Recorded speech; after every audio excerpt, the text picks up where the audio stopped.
Mes chers jeunes compatriotes, le 11 février aura une résonance éternelle dans l'histoire de notre pays.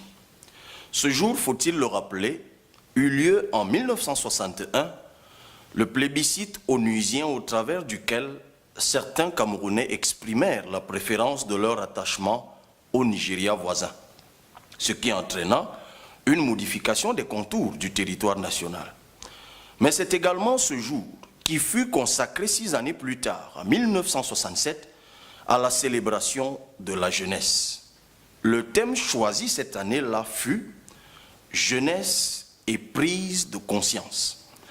La jeunesse, justement, qualifiée alors de fer de lance de la nation, était interpellée à prendre la pleine mesure du rôle qui était le sien dans la construction d'une nation unie, solidaire et performante.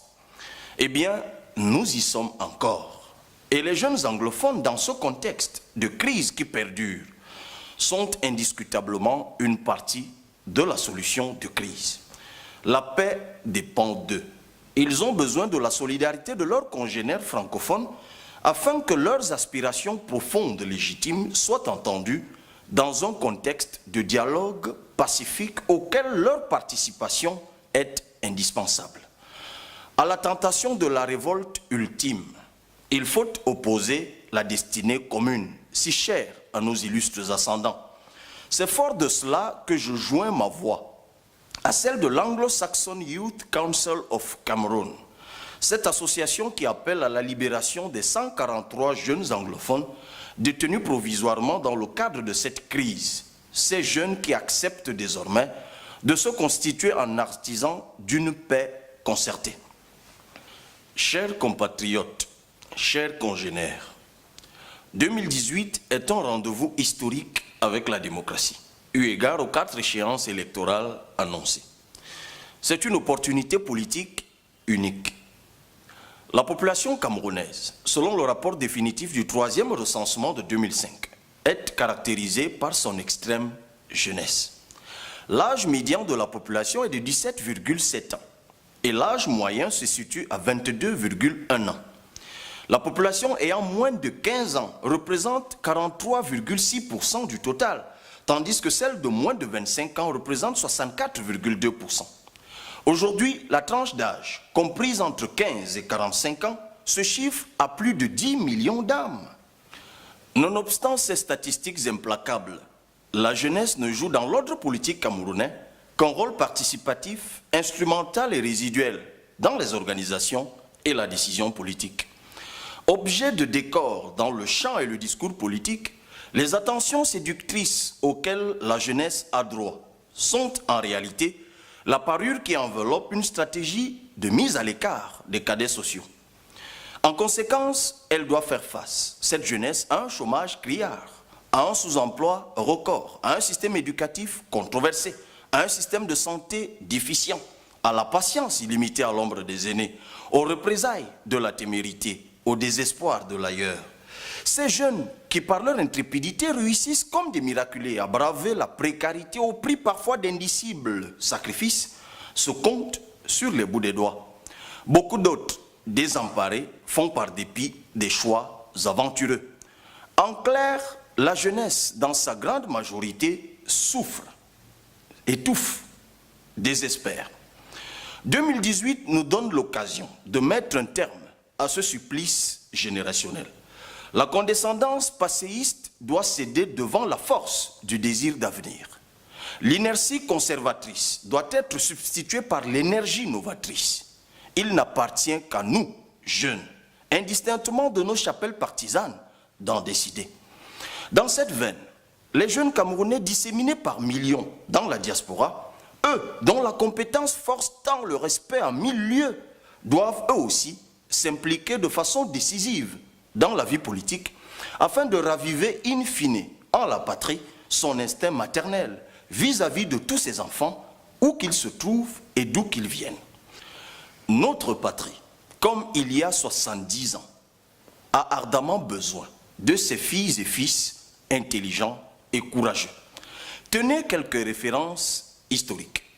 Osende Afana, assassiné à 36 ans, s'est engagé à 20 ans seulement. Ernest Ouandié, assassiné à 47 ans, s'engage à 20 ans lui aussi. Félix Roland Moumié, assassiné à 35 ans, répond à l'appel du pays dès 22 ans. Ruben Oumniobe, assassiné à 45 ans, se fait remarquer dès 33 ans. C'est grâce à cet engagement juvénile et patriotique de nos dignes héros nationaux que nous affirmons aujourd'hui notre fierté de Camerounais. Que faisons-nous de cet héritage? Chers compatriotes, chers congénères, c'est le temps de la reprise de conscience. Le Cameroun subit de grands désordres et connaît des heures difficiles. C'est maintenant ou jamais. Osons, recréons, innovons. Ruons-nous vers les listes électorales. Allons à l'assaut des sièges parlementaires et municipaux. La loi nous en donne la latitude dès l'âge de 23 ans. Chers congénères, il va de soi que nul ne saurait asseoir une sérieuse prétention de gouverner sur l'opposition des jeunes aux plus âgés. Mais un sain écrémage de l'ancienneté doit permettre de distinguer les aînés dignes des aînés ignobles. Il est temps que tous ces aînés, les bons vieux, que la puissance de la médiocrité, de la corruption et de l'imposture a réduit au silence, retrouvent la place qu'ils méritent. Nous savons où les trouver. À ce qui me concerne, je me suis résolu à votre demande insistante, chers congénères, d'aller à l'assaut de la magistrature suprême, grâce notamment à l'investiture qui m'est accordée depuis le 2 février 2018 par le parti politique Univers, sous la bannière duquel j'invite les jeunes qui osent à se placer. Je demeure toutefois disposé à participer aux primaires de l'opposition ou à toute autre forme de mutualisation intégrant l'expression de la volonté du peuple. Si nous nous inscrivons en masse, si nous votons en masse, si nous surveillons nos votes en masse, ce qui paraît insurmontable deviendra alors aisé. Dans les prochains jours, le mouvement 11 millions de citoyens que je coordonne à l'échelle nationale soumettra par mon truchement à l'appréciation de tous une offre politique performante. Notre vision progressiste d'un État qui protège ses enfants et qui libère les énergies sera alors déclinée en 11 axes. Parce que les jeunes Camerounais s'identifient à nous et nous font confiance, nous leur promettons d'apporter des réponses précises aux problèmes que du reste nous connaissons. Voici un petit extrait sur la question de l'emploi. Les pays les plus avancés emploient environ un fonctionnaire pour 12 habitants. C'est le cas du Portugal qui emploie 800 000 fonctionnaires pour 10 millions d'habitants. De la France avec 5 millions de fonctionnaires pour 65 millions d'habitants. Des États-Unis avec 2 millions de fonctionnaires pour 350 millions d'habitants. Les pays aspirant au développement, comme le Cameroun, doivent tabler sur des ratios 2 fois moins importants. Nous en convenons, de l'ordre de 1 fonctionnaire pour 25 habitants par là. Ainsi, le Cameroun devra programmer le recrutement de 1 million de fonctionnaires contre à peine 300 000 agents actuellement. Il faudra donc tripler les effectifs actuels. Les principaux corps concernés étant l'enseignement, toujours les plus nombreux dans tous les États, les personnels de santé, les forces de sécurité, les personnels judiciaires. Mais les recrutements à la fonction publique sont toujours fonction des performances de l'économie tirées par les niveaux élevés des investissements publics, puis privés. Si le taux d'investissement dans l'agro-industrie et la construction, 2 piliers importants, ne sont pas suffisamment massifs, de l'ordre de 20% du PIB, 50% du budget de l'État, rien de sérieux n'est envisageable.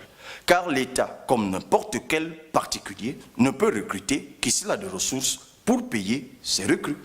Comment donc augmenter les ressources de l'État pour rendre possible un recrutement important de fonctionnaires?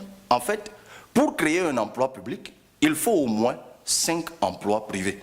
C'est la création des emplois privés, essentiellement productifs, qui seul peut rendre possible la création de postes de fonctionnaires de l'ordre de 1 pour 25 habitants. L'agro-industrie, par exemple, telle que nous l'envisageons, avec au moins un complexe agro-industriel par commune et 200 000 hectares à cultiver par an, créera à ce rythme 1 million d'emplois en 5 ans. à raison de 200 000 emplois par an. Rappelons que l'agro-industrie et toutes ses conséquences bénéfiques sur l'économie générale créent un emploi par hectare. 200 000 hectares par an donneront alors naissance à 200 000 emplois annuels. Sur 5 ans, on aura alors 1 million d'emplois seulement dans le secteur agro-industriel, sachant qu'un hectare rapporte à l'État brut et en moyenne 1 million de francs CFA l'an pour un investissement de 500 000 francs, rappelant également que la production brute ne représente qu'une infime partie de la richesse à créer. Ce n'était donc qu'un extrait. Nous apporterons dans notre offre politique la démonstration de ce que la création de 2,5 millions d'emplois est possible en 5 ans dans les 2 secteurs agro-industriels et de la construction. L'économie numérique, vivier d'emplois jeunes par excellence, sera un autre pilier de l'emploi. À l'instar de Kiro Games, Gifted Mom, Haimo Medical, La ou Iboga Group, ces startups qui, dans des conditions hostiles extrêmes, ont pu s'illustrer par la détermination de leurs jeunes promoteurs, ici et ailleurs, nous permettront, par la création du paradis du génie, le foisonnement des initiatives de création de richesses. De plus, nous ferons des réformes innovantes pour un système hospitalier consacrant des soins de qualité a priori et à proximité, pour un système éducatif accordant une place de choix à l'apprentissage, pour un environnement économique qui priorise l'expertise jeune et nationale dans la commande publique, pour sortir le bois, l'or, le diamant et autres ressources de l'exploitation prévaricatrice, pour une fonction publique de performance au service de l'usager, pour un cadre social répondant aux attentes de la personne vivant avec le handicap, plaçant la jeune fille à l'abri du mariage précoce et autres inégalités, garantissant aux travailleurs le respect de ses droits. Sur ce dernier point, nous saluons d'ailleurs la plateforme établie avec la Confédération syndicale des travailleurs du Cameroun. L'effort, le mérite, la compétence et l'ingéniosité doivent à nouveau constituer le socle d'ascension sociale et de reconnaissance nationale. Porté par votre volonté à la tête de notre pays, j'assurerai, avec les forces politiques alternatives qui le souhaiteront, une gouvernance transitionnelle, mutualisée de 5 années, au bout desquelles le redressement effectué donnera lieu à une élection présidentielle transparente à 2 tours, à laquelle je ne serai même pas candidat. Ensemble, relevons le défi. Ensemble, chers jeunes, chers congénères, reprenons notre pays en main pour que prospère notre nation. Bonne célébration de la jeunesse à tous.